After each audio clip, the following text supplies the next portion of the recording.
විශේෂයෙන් පාරිසරික වශයෙන් මේ තියෙන අර්බුදය කියන්නේ වනජීවී සහ මිනිසා අතර තියෙන ගැටුමත් එක්ක ඒක සෑහෙන දීර්ඝකාලීන එකක්. විශේෂයෙන් අපි ගත්තොත් එහෙම අපි දැන් ජීවත් වෙන්නේ අර ජාතික රාජ්‍ය කියන රාමුව ASCII.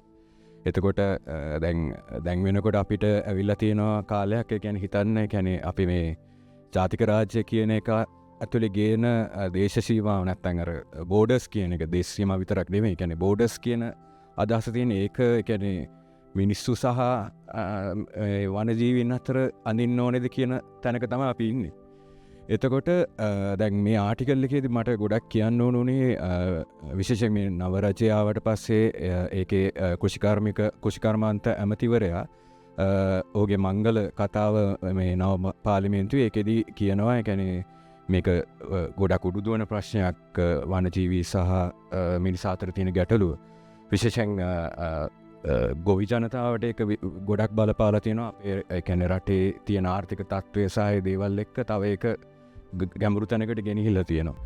එතකොට දැන් කෘෂිකාර්මික ඇමති ලාල්කාන්ත කියනවා, ඒ කියන්නේ මේ දැන් රීලා ගාහණය වැඩි වෙලා තියෙනවා, මොනර ගාහණය වැඩි වෙලා තියෙනවා. එතකොට අර ගොවීන්ගේ මේ කෘෂි භෝග ආරක්ෂා කරගන්න නම් ඒ කියන්නේ උන්ගේ ඉඩම් මායිමට එන ඕනම සතෙක්ව ඕන විදිහකින් ඒක මර්ධනය කරන්න පුළුවන් කියලා. සහ එතනින් අර එයා හැන්සාඩ් එක බලුවොත් පේනවා. ඒ කියන්නේ එතන අර ත්‍රස්තවාදය කියන වගේ වචනයක් පාවිච්චි කරලා තියෙනවා. කියන්නේ අර අපි ටෙරරයිසින් කියන්නේ. කියන්නේ දැන් ඒක ටෙරරයිසින් කියන එක ඒ කියන්නේ මෙතනදි විතරක් නෙමෙයි. අපි ගත්තොත් එහෙම මිනිසා අතර මේ සියවස ඇතුළත සෑහෙන සැරයක් පාවිච්චි වෙලා තියෙනවා. කියන්නේ අපි මේ වෙනකොටත් තින්නේ ටෙරරිසම් කියන හදපු දේත් එක්ක යුද්ධ ගොඩක් යන ලෝකෙක. එතකොට දැන් අර මට කියන්න ඕනේ දැන් මීඩියා මේක ගන්න විදිය.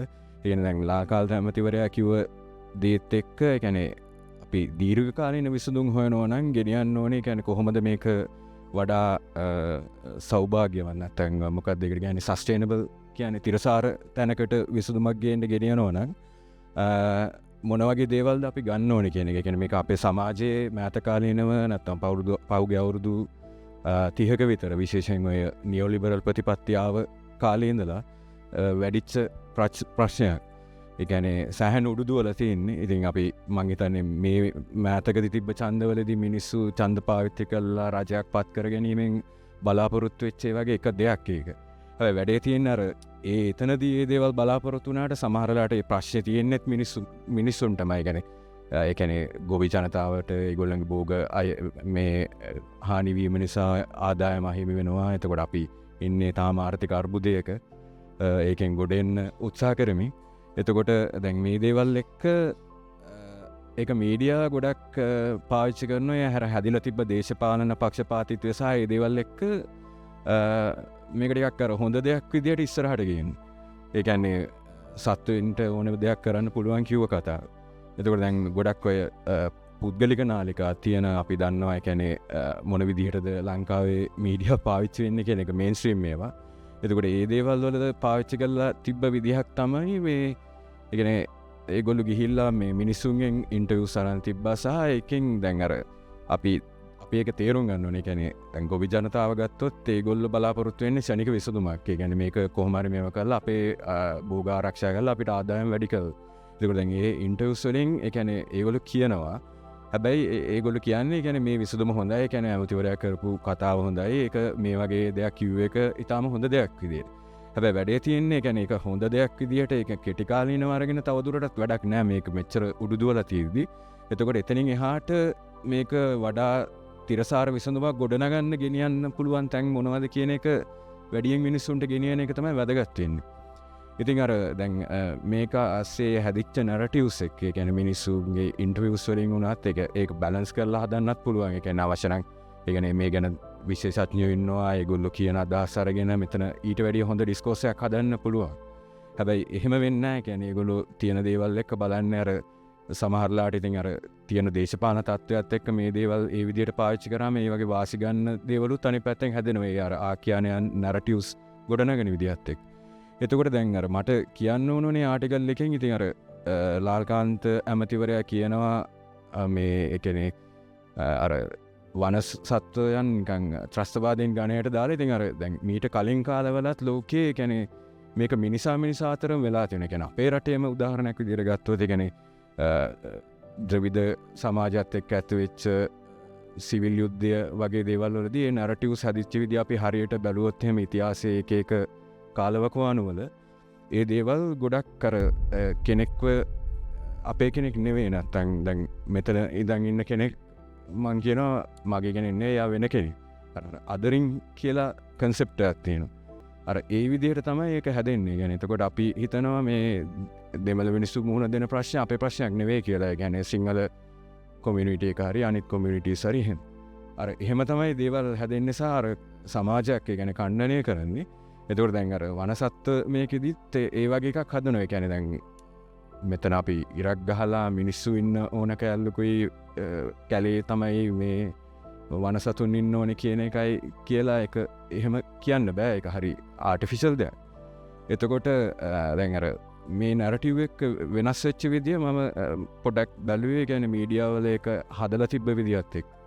ඒක අර මිනිසා අතර තිබ්බේ අර බෙදීම් එක්ක විවිධ දේවල් ආගමික හරි භාෂාව හරි නැත්නම් වෙනත් දෙයක් හරි කුලය හරි ඒ හැමදේම එක්ක තිබ්බ එක මෙතනදී අර shift කරනවා මේ වනසතුන් එක්ක. එතකොට දැන් මිනිස්සු ගොඩක් කර කියන්නේ බිම්මට්ට මේ වැඩ කරන්න අය. ඒගොල්ලෝ හිතන්නේ කොහොමද මේක හරි ප්‍රශ්නයක් මේගොල්ලෝ අපිට අපේ භෝග විනාශ කරනවා මේක නිකන් ත්‍රස්තවාදී වුදුරක් වගේ කියන තැනින් තමයි ප්‍රශ්නේ විසඳන්න සහ ඒක දිහා බලන්න මේ එළමෙන්නේ. හැබැයි අර ඊට වැඩිය දැන් මෙහෙම කරලා බෑ. කියන්නේ අපි අපේ ඊළඟ පරම්පරාව ගැන හිතන්න ඕනේ. මෙතනින් එහාට කොහොමද පරිසරය ආරක්ෂා කරගන්නේ නැත්නම් ඒ අර සංරක්ෂණය ඒ කියන්නේ වනසතුනුත් සංරක්ෂණය කරන්න ඕනේ. නම් මේකේ තියෙන අර බයෝඩයිවර්සිටි එකේ දේවල් වල බැලන්ස් එක තියාගන්න විදිහට වැඩ කටයුතු කරන්නේ කොහොමද කියන එක ඉතාම වැදගත්.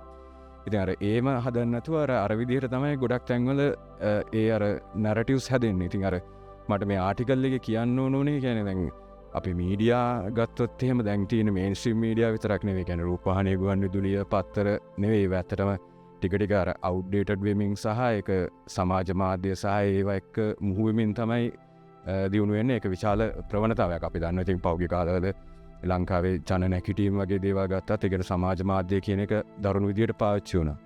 සහ ඒක වඩා පොසිටිව් විදියට පාවිච්චි වුණා. එහෙම නොවෙන තැනුත් සෑහෙන තියෙනවා නැත්තේ නෑ. ඒ ඕනම දෙයක හොඳ නරක දෙයක් තියෙනවා. ඉතින් මං කියන්නේ ඒක දැන් අර ඒ විදිහට නැරටිව්ස් හදුවාම ඒවා යන වේගෙ වැඩි ඉස්සරට වැඩි. ඒ සමාජ මාධ්‍ය ඒක තව ටිකක් බූස්ට් කරනවා ඉක්මනටම. එතකොට අර ඒ හැදෙන දේ ඉස්සරහා සමාජයට බාධාවක් වෙනවා නම් නැත්තම් පොසිටිව් නැත්තම් ධනාත්මක දෙයකට නෙවෙයි නෑ යන්නේ. අපි නිකන් කෙටි කාලේනම තියෙන දෙයක් එක්ක හිතනවා නම් හරි අපිට අවශ්‍ය විසඳුම මෙතන තියෙනවා කියලා සමාජයක් විදිහට මං කියන්නේ මේ ප්‍රශ්නේ විතරක් නෙවෙයි අනිත් ගොඩක් දේවල් වල ඒක ලොකු හානිකර දෙයක්. ඒ කියන්නේ මං හිතන්නේ අපි අර්බුදයක ඉන්නවා නම් අර්බුදයෙන් ගොඩ එන්න නම් අපි ටිකක් දුර බලන්න ඕනේ. එතකොට දුර බැලීම සහ ළඟ තියෙන විසඳුම් අතර කොහොමද ඒ කියන්නේ අර වින් වින් සිටුේෂන්ස් හදන්න අපි මහන්සි වෙන්නේ කියන එක තමයි ඉතාම වැදගත් වෙන්නේ. ඉතින් මට අර මීඩියායේ හදලා තිබ්බ නැරටිව් එකත් එක්ක මට කියන්න ඕනුනේ ඒක. ඉතින් අර මම මීඩියා ගැන කියද්දි මට අනිත් පැත්තෙන් කියන්න ඕනුනේ. ඒ කියන්නේ දැන් ඕනම දේශපාලන විවේක ඒ කියන්නේ ආණ්ඩු බලය හරි එහෙම කරගෙන යන පාර්ශවයක ඒ කියන්නේ ඒගොල්ලන්ගේ මතවාදයක් තියෙනවා. ඒ මතවාදය ඒ කියන්නේ එක දෙයක් නෙවෙයි. ඒ කියන්නේ ඒක හැමෝටම දැන් ජාතික ජන බලවේගය ආව මතවාදය ගත්තොත් ඒගොල්ලෝ කිව්වේ පුනරුදය නව පුනරුදය සහ ඒ දේවල් එක්ක. එතකොට මේ දැන් එතනින් එහාට මේ මතවාදය ගෙනියනවා නම් මීඩියා කොහොමද ඒක ගන්න? ඒ කියන්නේ පාරිසරික වශයෙන් මේ කොටස කොයි විදියටද ගන්න කියන එක ඒවා ගැන ඒ කියන්නේ සාකල්‍ය භාවිතයක් තියෙනවනේ. කියන්නේ ඔක්කොම එකතු වෙන්න ඕනේ මේකට. එහෙම නැතුව ඒ කියන්නේ මේ වෙලාවේ මේකට කෙටි විසඳුමක් දෙන්න ඕනේ. ඒක නිසා මෙහෙම නැරටිව් එකක් හැදෙන විදියට දේවල් වුණාට කමක් නැහැ කියලා පැත්තකට වෙලා ඉඳලා හරියන්නේ නැහැ. මොකද ඒකෙන් වෙන හානිය සෑහෙන තව අවුරුදු 50කට 100කට ඊටත් එහාට බලපාන දේවල්. ඉතින් අර මේ ආටිකල් එකේදී මට මේ ඩිස්කෂන් එක තමයි හදන්න ඕනුනේ සහ එතනින් කොහොමද අපි මේ අර මතවාදමය දේවල් තුළින් ඒ කියන්නේ පොදු ජනයා තුළත් ඒ කියන්නේ මේ දේවල් ගැන වඩා කියන්නේ විද්‍යාත්මක විසඳුම් ගැනනේ අපි කතා කරන්නේ. එතකොට දැන් අනිත් එක කියන්න ඕනේ කියන්නේ ජාතික ජන බලවේගයේ ප්‍රතිපත්ති ප්‍රකාශය ගත්තත් ඒ කියන්නේ පොහොසත් රටක් ලස්සන ජීවිතයක් ඒකෙත් ඒගොල්ලෝ ඒක සවිස්තරාත්මකව දාලා තියෙනවා වනසතුන් සහ මිනිසා අතර තියෙන ගැටුම විසඳන්නේ කොහොමද? ඒකට වඩා විද්‍යාත්මක ක්‍රමවේද භාවිතා කරනවා විශේෂයෙන් සත්ව සංරක්ෂණය සහ ඒ වගේම මිනිසුන්ගේ ගොවීන්ගේ සහ ඔවුන්ගේ ආදායම ආරක්ෂා කරගන්න පුළුවන්ගෙන බෝග ආරක්ෂා කරගන්න පුළුවන්ගෙන ඉට සේගොලු වෙනම පරිසර ප්‍රතිපත්තියකුත් දම එකෙත් ඒ විදිහට එක වඩා සවිස්තරාත්මකුත් තියෙනවා ඉති අර එතන තියෙනවා එකැන කෙටිකාලයක් අස්සේන එකන කන්ට්‍රඩික්ෂන් ඇක් එකන්නේ විසංවාදීවීමක් ඒක මූලික කරගෙන තමයි මට මේ මීඩියා හදපු නැරටිව එක සාකච්ඡා කරන්න ඕනුනේ